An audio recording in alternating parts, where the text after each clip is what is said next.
Wonder Diamond, South India's largest lab-grown diamond brand, stores at Chennai, Coimbatore, Bangalore and Hyderabad. Hello and welcome to Galattaplus. In this episode, we're going to be talking about Liju Krishna's Padavettu with Nivin Pauly and Aditi Balan. Even if we want to stay away from politics, politics has a way of entering our lives. This is loosely the core of Liju Krishna's film. When we first meet the protagonist Ravi, played by Nivin Pauly, he is an idler. He has not been able to get over the after effects of an accident in the past, and his joblessness is the object of much ridicule in his village named Malur. He lives with his aunt, superbly played by Ramya Suresh.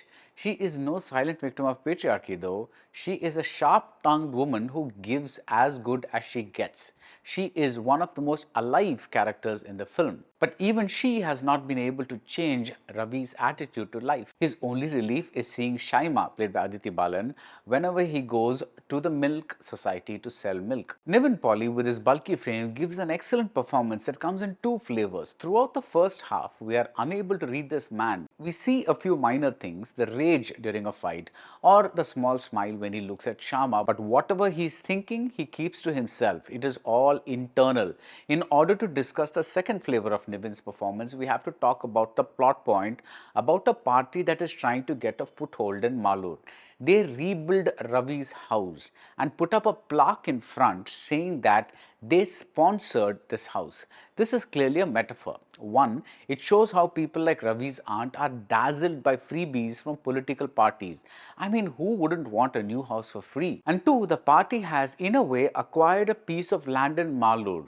Ravi and his aunt may be living in that house, but everyone is going to see it as something the party built. The party has in effect set up shop there. And we return to the core of the narrative. Even if we want to stay away from politics, politics has a way of entering our lives, our very homes. And we get to the second flavor of Nivin's performance. This time, everything is external.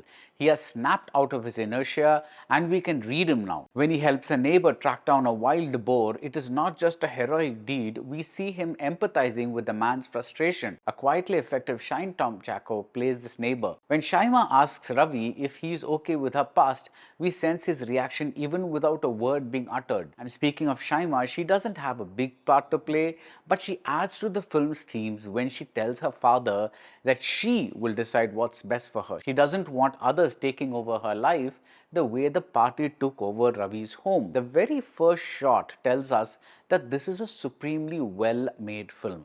Ravi is gazing at the moon, lost in nostalgia, and the camera snakes around him as though he is the only person on earth, which he is to himself. Govind Vasanta's unique music is more than just a background score. If the cinematographer Deepak D. Menon gives us landscapes and peoplescapes, that is, painting like still life shots of farmers, Govind gives us soundscapes. He uses low frequency droning and a lot of percussion along with human sounds like panting and insect sounds like buzzing, and it sounds like nothing you have heard. It becomes a part of the DNA of Ravi and every other character, especially the villain, the politician played by Shammi Tilakan. The second half goes a little off the rails. The two story strands, that of Ravi becoming the savior and that of the party's continuing efforts to exploit farmers, don't feel organically united, but it's a superb touch that the spark that ignites Ravi is the rebuilding of his house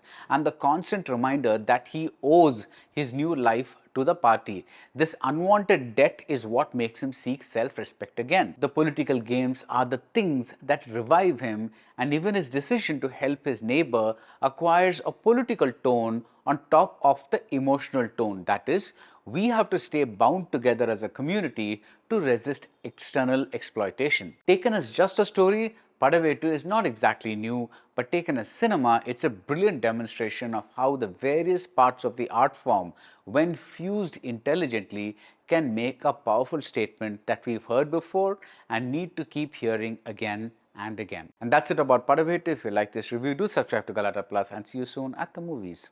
Wonder Diamond, South India's largest lab-grown diamond brand, stores at Chennai, Coimbatore, Bangalore and Hyderabad.